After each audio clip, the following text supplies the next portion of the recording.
In those days, Israel had no king. Now a Levite who lived in a remote area in the hill country of Ephraim took a concubine from Bethlehem in Judah, but she was unfaithful to him. She left him and went back to her father's house in Bethlehem, Judah. After she had been there 4 months, her husband went to her to persuade her to return. He had with him his servant and 2 donkeys. She took him into her father's house, and when her father saw him, he gladly welcomed him. His father-in-law, the girl's father, prevailed upon him to stay. So he remained with him 3 days, eating and drinking and sleeping there. On the 4th day they got up early, and he prepared to leave. But the girl's father said to his son-in-law, "Refresh yourself with something to eat, then you can go." So the 2 of them sat down to eat and drink together. Afterward the father's girl said, So the 2 of them sat down to eat and drink together. Afterward the girl's father said, "Please stay tonight and enjoy yourself." And when the man got up to go, his father-in-law persuaded him. So he stayed there that night. On the morning of the 5th day, when he rose to go, the girl's father said, "Refresh yourself, wait till afternoon." So the 2 of them ate together. When the man with his concubine and his servant got up to leave, his father-in-law, the girl's father, said, "Now look, it's almost evening. Spend the night here. The day is nearly over. Stay and enjoy yourself. Early tomorrow, you can get up and be on your way home." But, unwilling to stay another night, the man left and went toward Jebus, that is, Jerusalem, with his 2 saddled donkeys and his concubine. When they were near Jebus, and the day was almost gone, the servant said to his master, "Come, let's stop at the city of the Jebusites and spend the night." His master replied, "No, we won't go into an alien city whose people are not Israelites. We will go on to Gibeah." He added, "Come, let's reach Gibeah or Ramah and spend the night in one of those places." So they went on, and the sun set as they neared Gibeah in Benjamin. There they stopped to spend the night. They went and sat in the city square, but no one took them into his home for the night. That evening an old man from the hill country of Ephraim, who was living in Gibeah, the men of the place were Benjamites, came in from his work in the fields. When he looked and saw the traveler in the city square, the old man asked, "Where are you going? Where did you come from?" He answered, "We are on our way from Bethlehem in Judah to a remote area in the hill country of Ephraim where I live. I have been to Bethlehem in Judah, and now I am going to the house of the Lord.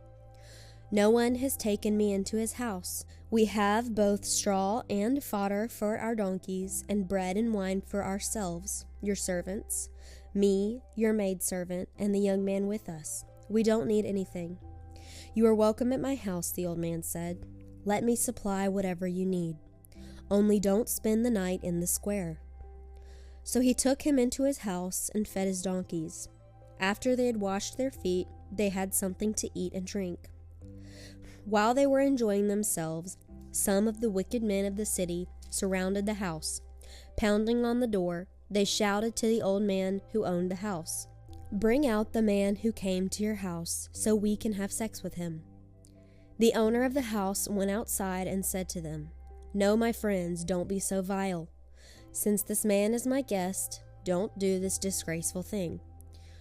Look, here's my virgin daughter and his concubine. I will bring them out to you now, and you can use them to do to them whatever you wish. But to this man, don't do such a disgraceful thing." But the men would not listen to him. So the man took his concubine and sent her outside to them, and they raped her and abused her throughout the night, and at dawn they let her go. At daybreak, the woman went back to the house where her master was staying, fell down at the door, and lay there until daylight. When her master got up in the morning and opened the door of the house and stepped out to continue on his way, there lay his concubine, fallen in the doorway of the house, with her hands on the threshold. He said to her, "Get up, let's go." But there was no answer. Then the man put her on his donkey and set out for home. When he reached home, he took a knife and cut up his concubine limb by limb into 12 parts and sent them into all the areas of Israel. Everyone who saw it said, "Such a thing has never been seen or done, not since the day the Israelites came up out of Egypt. Think about it, consider it, tell us what to do." Then all the Israelites from Dan to Beersheba and from the land of Gilead came out as one man and assembled before the Lord at Mizpah. The leaders of all the people of the tribes of Israel took their places in the assembly of the people of God, 400,000 soldiers armed with swords. The Benjamites heard that the Israelites had gone up to Mizpah. Then the Israelites said, "Tell us how this awful thing happened." So the Levite, the husband of the murdered woman, said, "I and my concubine came to Gibeah in Benjamin to spend the night. During the night the men of Gibeah came after me and surrounded the house, intending to kill me. They raped my concubine, and she died. I took my concubine, cut her into pieces, and sent one piece to each region of Israel's inheritance, because they committed this lewd and disgraceful act in Israel. Now all you Israelites speak up and give your verdict." All the people rose as one man, saying, "None of us will go home. No, not one of us will return to his house. But now this is what we'll do to Gibeah. We'll go up against it as the lot directs.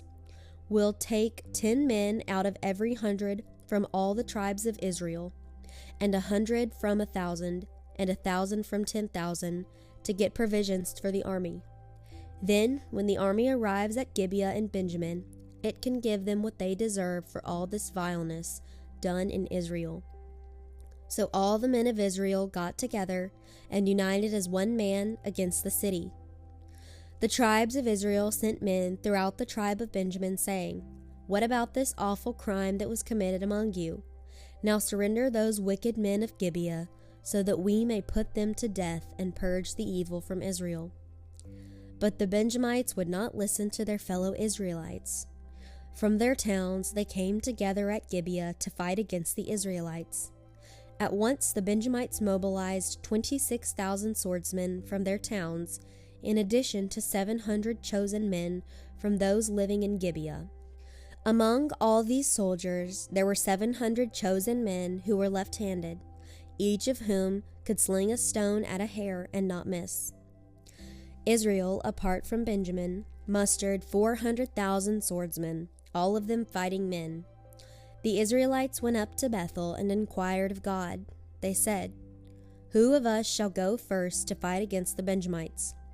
The Lord replied, "Judah shall go first."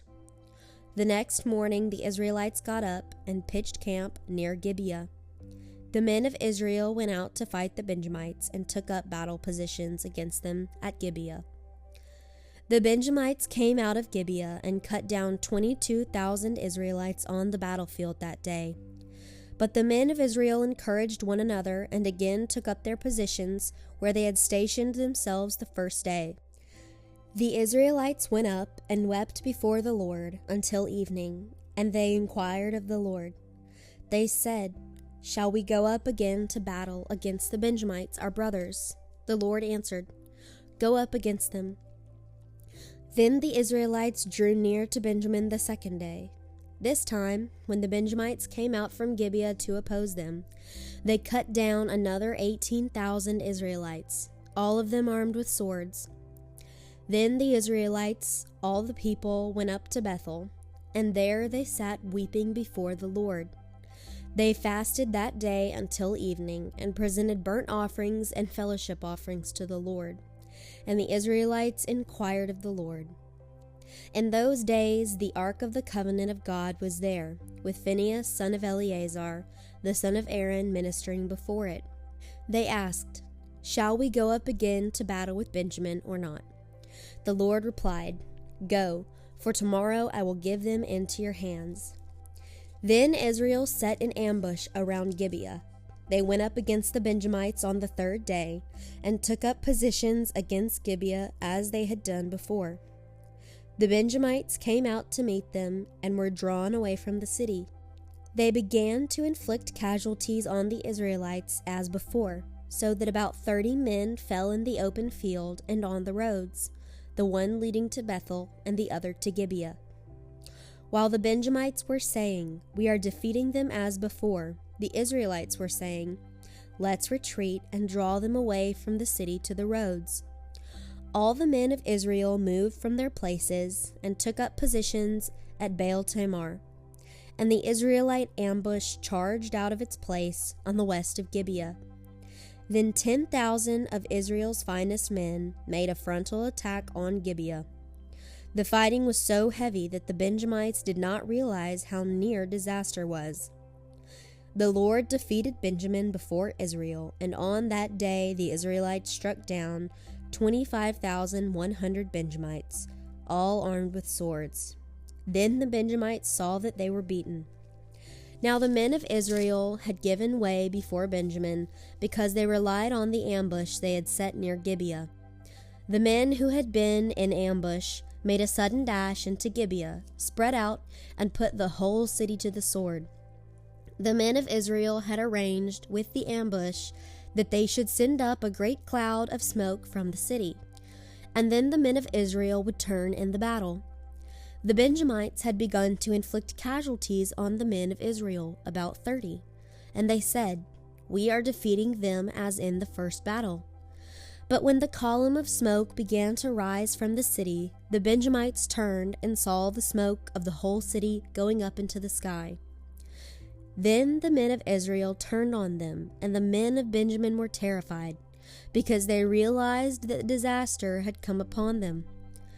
So they fled before the Israelites in the direction of the desert, but they could not escape the battle. And the men of Israel who came out of the towns cut them down there. They surrounded the Benjamites, chased them, and easily overran them in the vicinity of Gibeah on the east. 18,000 Benjamites fell, all of them valiant warriors. As they turned and fled toward the desert, to the rock of Rimmon, the Israelites cut down 5,000 men along the roads. They kept pressing after the Benjamites as far as Gittim and struck down 2,000 more. On that day, 25,000 Benjamites, swordsmen, fell, all of them valiant fighters. But 600 men turned and fled in the desert to the rock of Rimmon, where they stayed 4 months. The men of Israel went back to Benjamin and put all the towns to the sword, including the animals and everything else they found. All the towns they came across they set on fire. The men of Israel had taken an oath at Mizpah, "Not one of us will give his daughter in marriage to a Benjamite." The people went to Bethel, where they sat before God until evening, raising their voices and weeping bitterly. "O Lord, the God of Israel," they cried, "why has this happened to Israel? Why should one tribe be missing from Israel today?" Early the next day, the people built an altar and presented burnt offerings and fellowship offerings. Then the Israelites asked, "Who from all the tribes of Israel has failed to assemble before the Lord?" For they had taken a solemn oath that anyone who failed to assemble before the Lord at Mizpah should certainly be put to death. Now the Israelites grieved for their brothers, the Benjamites. "Today one tribe is cut off from Israel," they said. "How can we provide wives for those who are left, since we have taken an oath by the Lord not to give them any of our daughters in marriage?" Then they asked, "Which one of the tribes of Israel failed to assemble before the Lord at Mizpah?" They discovered that no one from Jabesh Gilead had come to the camp for the assembly. They found that none of the people of Jabesh Gilead were there. So the assembly sent 12,000 fighting men with instructions to go to Jabesh Gilead and put to the sword those living there, including the women and children. "This is what you are to do," they said. "Kill every male and every woman who is not a virgin." They found among the people living in Jabesh Gilead 400 young women who had never slept with a man, and they took them to the camp at Shiloh in Canaan. Then the whole assembly sent an offer of peace to the Benjamites at the rock of Rimmon. So the Benjamites returned at that time and were given the women of Jabesh Gilead who had been spared. but there were not enough for all of them. The people grieved for Benjamin because the Lord had made a gap in the tribes of Israel. And the elders of the assembly said, "With the women of Benjamin destroyed, how shall we provide wives for the men who are left? The Benjamite survivors must have heirs," they said, "so that the tribe of Israel will not be wiped out. We can't give them our daughters as wives, since we Israelites have taken this oath. Cursed be anyone who gives a wife to a Benjamite.